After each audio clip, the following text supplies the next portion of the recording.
Hello everybody, welcome back. Today we are making a coffee mug cake. This is perfect for Father's Day if you have a dad who loves coffee. I know mine is like obsessed with coffee. Or just for any occasion because coffee is amazing and this is like the cutest cake in the world. So let's get started. Okay, so first to bake the cake, place some flour, sugar, cocoa powder, baking powder, baking soda, salt, and some coffee sachets in a large bowl and mix together. So the coffee sachets that I'm using are from Starbucks. They're like the Via instant coffee packets.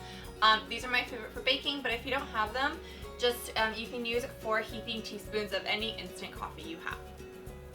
Then add some milk, vegetable oil, eggs, and vanilla extract, and mix an electric mixer until combined. And I'll have all the ingredients and everything listed in the description box down below in case you want to make the cake. Then slowly add some boiling water and mix until well combined. Pour the batter into 3 greased and floured 6-inch round cake pans and bake at 350 degrees Fahrenheit for about 30 to 35 minutes or until a skewer inserted into the center comes out clean and then cool completely. To make the buttercream, you want to beat some butter with an electric mixer until it's pale and fluffy. Add some vanilla extract and the confectioner sugar 1 cup at a time, beating with each addition. Then to build your coffee mug, what you want to do is slice the tops off the cakes to smooth the surface. And usually I remove the bottoms as well, but we kind of want as much structure as we can have. So we're going to keep the bottoms intact here because it will add a little bit more stability to the cake. Then stack the cakes and spread some buttercream between each layer. And smooth the sides of the cake so that the buttercream is flush to the sides of the cake. The buttercream is going to act like glue in this instance, so we want it to kind of hold as much cake together as possible. And then pop the cake in the fridge for 30 minutes until it is stiffened and the buttercream has chilled. Then use a serrated knife or a bread knife to carve the base of the cake so that it curves inwards like a mug. You don't want to curve it in too much because this is like we're playing with gravity, so if it goes in too much, the cake won't have a big enough base to kind of like work with.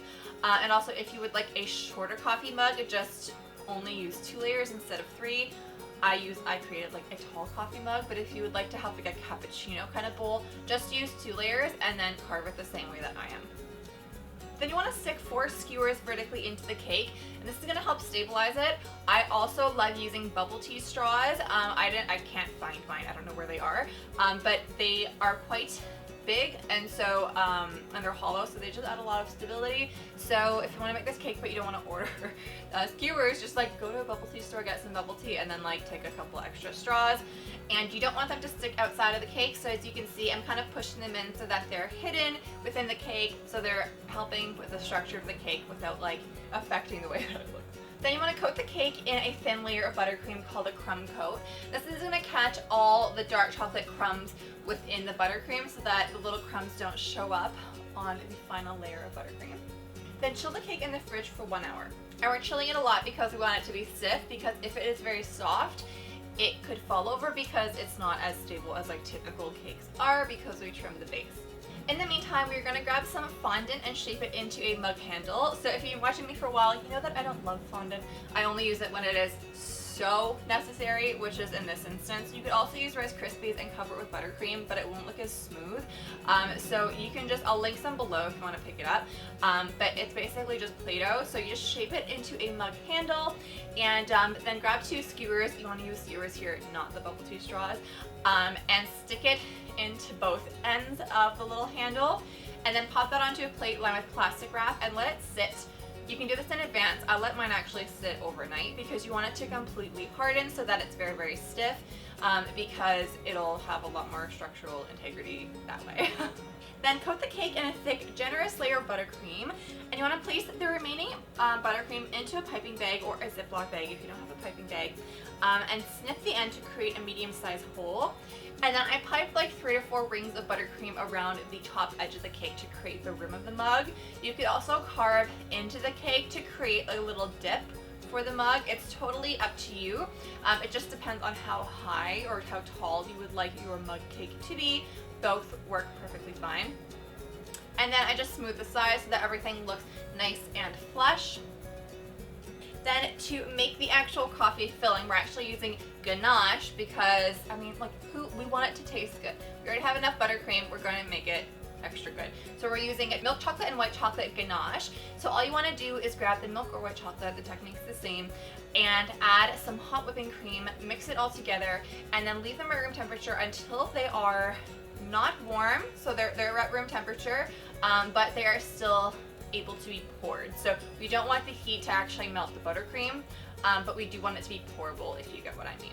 So then remove the cake from the fridge, and it should be chilled at this point, and then you want to stick the little coffee mug handle into the cake and pour the ganache, the milk chocolate ganache first, into your mug. And so the cold temperature of the cake will help the ganache continue to set, so that's kind of why we want the cake to be chilled.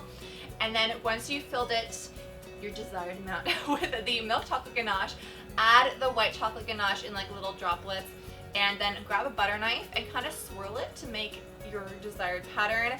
I didn't feel bold enough to try to make like a shape in it like they sometimes do, like leaves or hearts or something like that. If you do, oh my god, please send me a photo on Instagram at Panko Bunny. I would love to see it. But I just did the little swirly pattern to make it look like a latte or a cappuccino or something.